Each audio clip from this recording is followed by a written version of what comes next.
Channel. My name's Adam Smith, and inside this featured product video, I am very excited to be diving into a Tinkering Paws insert for Chronicles of Drunagor. This isn't just for the original campaign on the left, it's also for the Apocalypse campaign on the right. Both of these campaigns have delivered at this point, and the great news about this insert is it will get everything from all the boxes on both all-in pledges into 2 boxes, except for the Apocalypse campaign had a 4 Horsemen box, which was about this wide. It was quite big, and that is the only one that does not go inside these 2 boxes, but otherwise everything else does. And if you take a look at the list of boxes that you get to reduce with these inserts, it's actually one of the biggest reductions that I've seen so far from them.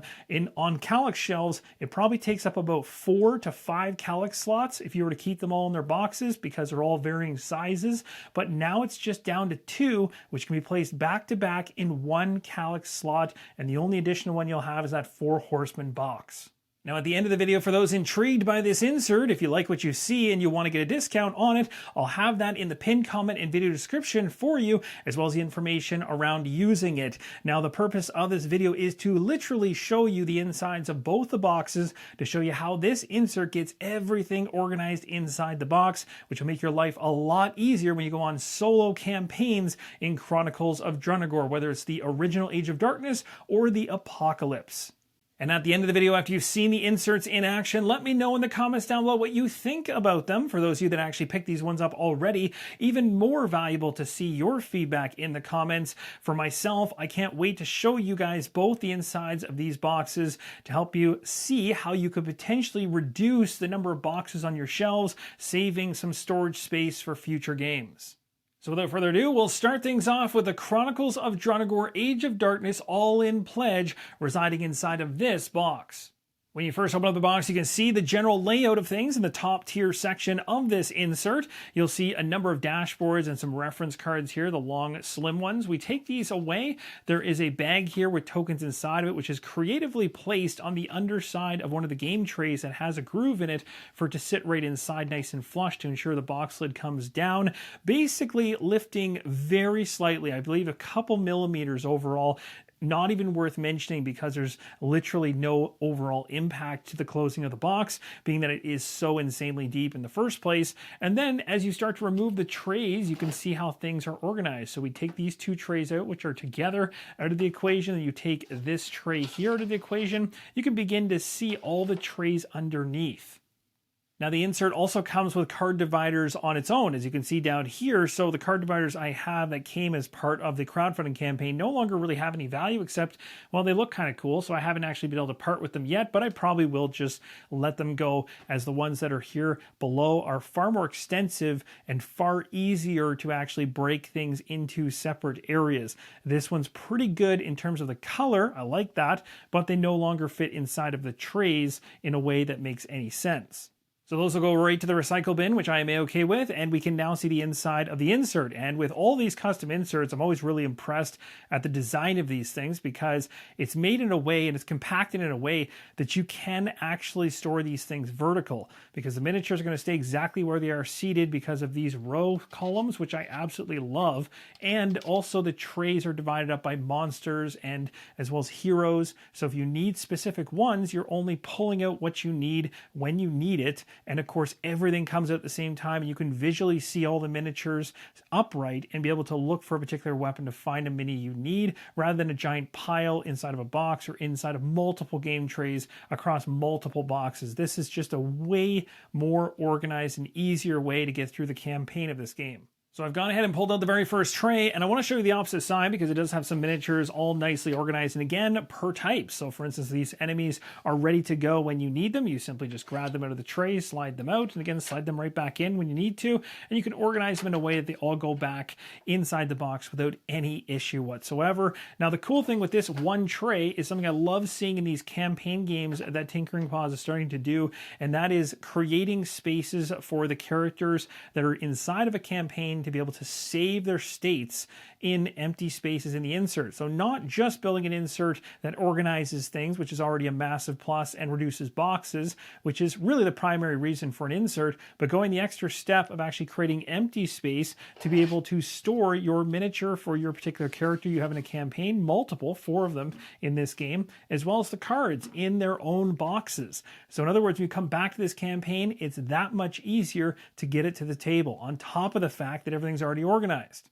Now, as we take a look back over here with these miniature trays, there's a lot more inside of these two, heroes and monsters, and we'll go ahead and just spin them around. But it's not just about creating a tray for them that just houses them. It's all about the sizing of the bases as well. So certain ones will fit in certain locations. There's a PDF as well as a video that will show you how to get everything into each of the trays per the different monsters, and it's also written out as well, making it a much easier experience to do. Without those guides, you'd probably be in a tougher spot, but it also has particular sizing, like I said, with the bases. So some miniatures that have a larger base will have customized areas for them. Those are part of the insert further back in these back locations.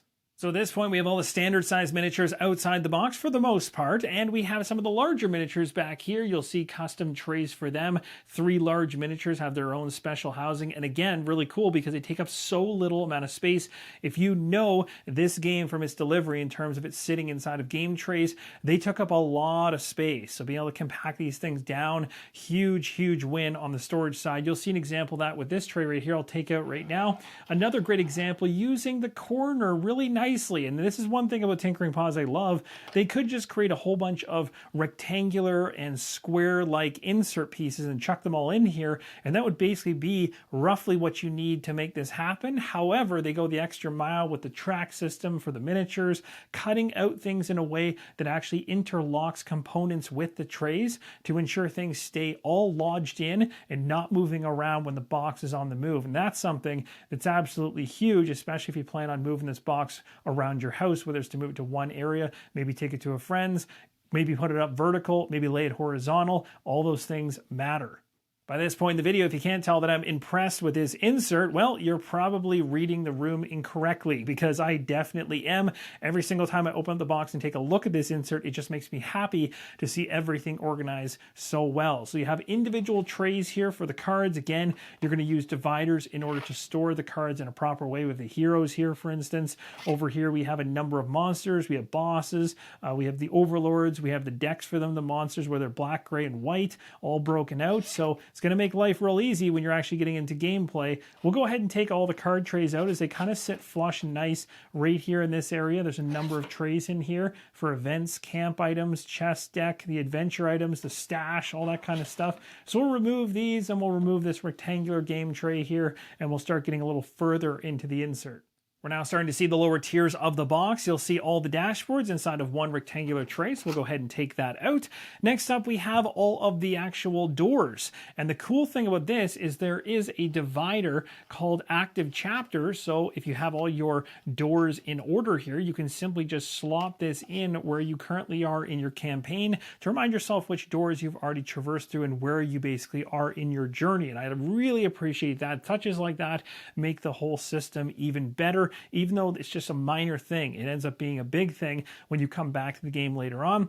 Dice right here, we go ahead and take this tray to the equation, and actually, I believe there might be something else going on with this one. I think it has a separate tray loadout, and I have to double check what that one's for. Looks like an additional character, so I think that's the 5th character that can be stored there. So if you were wondering prior when I said 4, I believe that is the 5th, which actually makes a lot more sense now because I forgot about that one.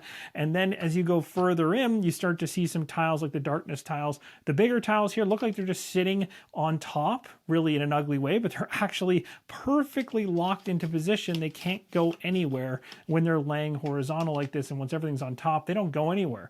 And all of the darkness tiles have their own perfectly puzzled out solution that, in my opinion, is a lot easier to navigate than the game tray one was. And even better is the fact that the token setup is incredible, in my opinion, in comparison to the game tray one. The original game tray design really was quite annoying. I love game trays, but I did not like it was kind of on a 45-degree angle slant for the tokens, and they never really seated in there nicely.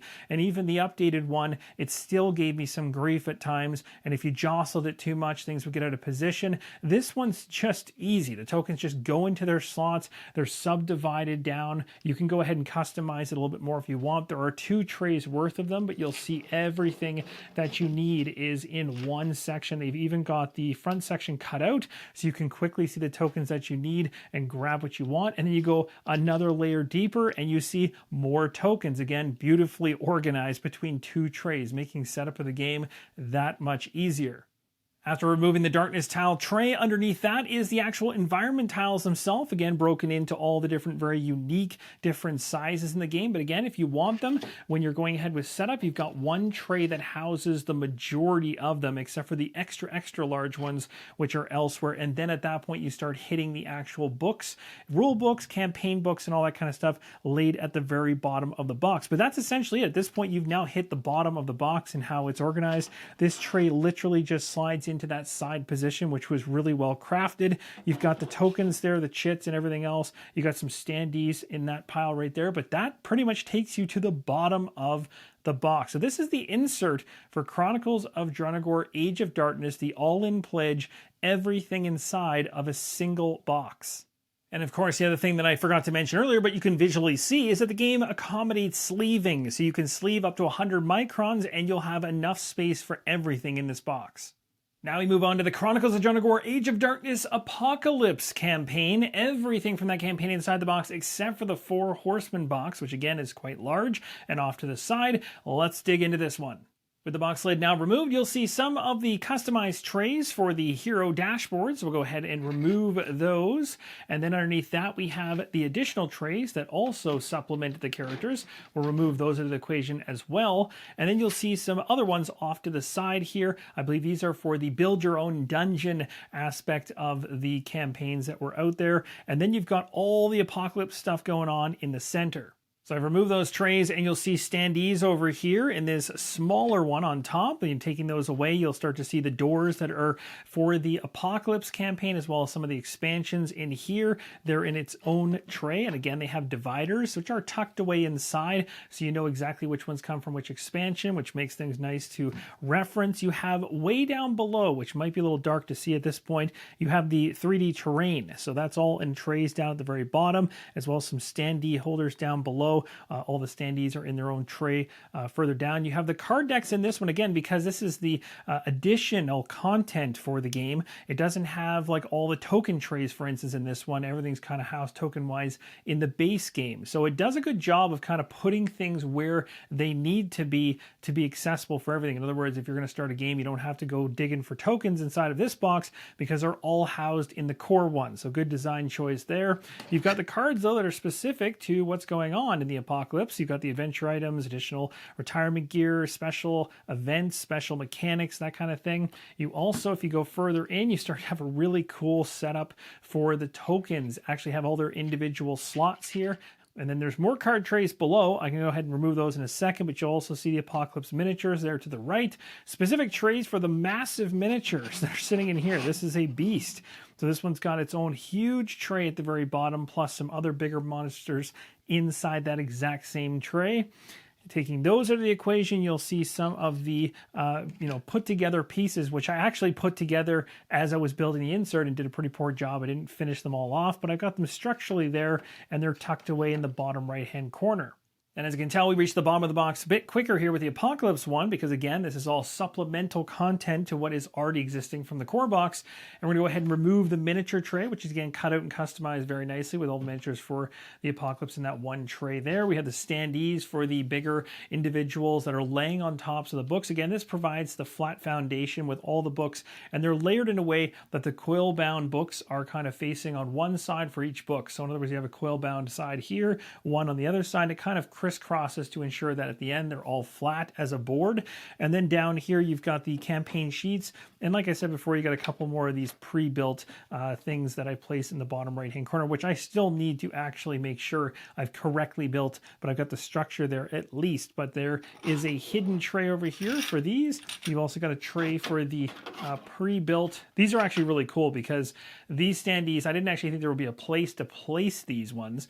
I thought these would have to be basically broken down and then rebuilt when you actually go into the game, but the trays are big enough you can actually have them all pre-built, and then you just basically grab them when you need them, which is fantastic. And that's essentially it. We've hit the bottom of the insert. That's everything for the Apocalypse box. And when you place it all back inside, you've got two boxes that contain 95% of the content from both campaigns all together, which again, as I was trying to explain before using some photos inside the video, the varying box sizes from Age of Darkness was all over the place. You had some boxes that were square, some were rectangles, some were long rectangles, some were short. So when you tried to put them all inside of a calyx in a way that made any sense, it was actually really difficult and took up about 3 to 4 to 5 calyx holes for all 2 of the all-in pledges. But after this, I can now get both of these 2 boxes into one, as I mentioned at the beginning of the video, and I find that to be massive. To be able to get Chronicles of Drunagor into one shelving unit is pretty insane. One shelving calyx slot, and again, the 4 horsemen I just place off to the side in storage. So long story short, extremely satisfying to see everything go back inside the box in designated slots and be safe and sound when you store it away. This makes me extremely happy.